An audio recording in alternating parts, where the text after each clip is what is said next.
നമസ്കാരം. ഞാൻ doctor Amina, ayurvedic പ്രാക്ടീഷണറാണ്.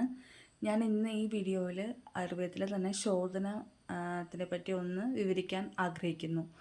അപ്പോൾ ആയുർവേദം രോഗശമനത്തിനുള്ള ഒരു ചികിത്സാരീതി മാത്രമല്ല, മറിച്ച് നമ്മുടെ ശരീരത്തിനും മനസ്സിനെയും ഒരു സന്തുലിതാവസ്ഥ ക്രിയേറ്റ് ചെയ്യാൻ കൂടി വേണ്ടിയുള്ള ഒരു ചികിത്സാരീതിയാണ്.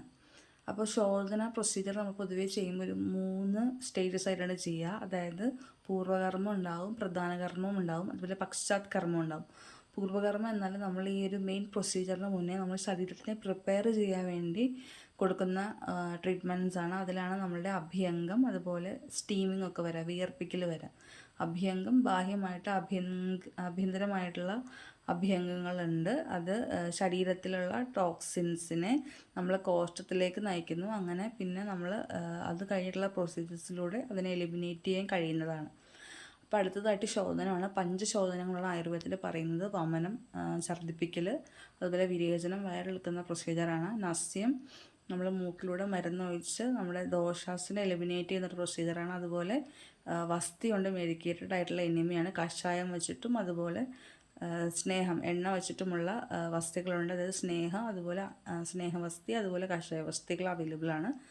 അതോടൊപ്പം നമ്മൾ ലാസ്റ്റായിട്ട് രക്തമോക്ഷണ പ്രൊസീജിയേഴ്സ് ഉണ്ട്. അതുപോലെ അതിനകത്ത് നമ്മൾ ജലൗക, അട്ടേനെ വെച്ചിട്ടുള്ള പ്രൊസീജിയറും, അതുപോലെ തന്നെ ബ്ലഡ് നമ്മളെ സിറിഞ്ച് വെച്ചിട്ട് കുത്തി ബ്ലഡ് കളയുന്ന, അതായത് സ്ഥിരാവേദം എന്ന് പറയുന്ന ഒരു പ്രൊസീജിയറും കൂടിയുണ്ട്.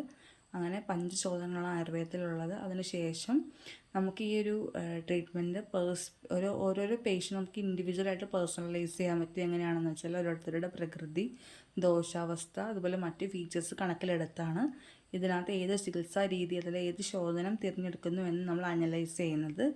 അതിന് ശേഷമുള്ളത് പശ്ചാത് കർമ്മത്തിൽ ഇത് കഴിഞ്ഞ് നമ്മൾ ഈ മെയിൻ പ്രൊസീജിയേഴ്സ് കഴിഞ്ഞിട്ട് പേഷ്യൻറ്റിൻ്റെ ആരോഗ്യം ബൂസ്റ്റ് ചെയ്യാൻ വേണ്ടി ഉപയോഗിക്കുന്ന ഭക്ഷണക്രമങ്ങൾ, അതുപോലെ തന്നെ പഥ്യാഹാരങ്ങൾ, അതുപോലെ ഔഷധ ആയിട്ടുള്ള ഫീച്ചേഴ്സ് കാര്യങ്ങളാണ് ഇത് കഴിഞ്ഞിട്ട് നമ്മൾ ഫോളോ ചെയ്യുന്നത്.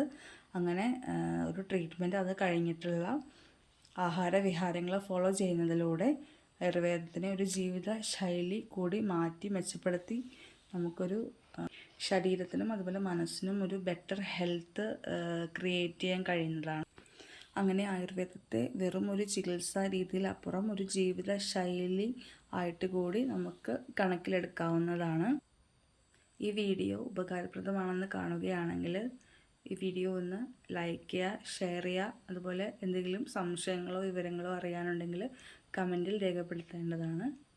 Thank you.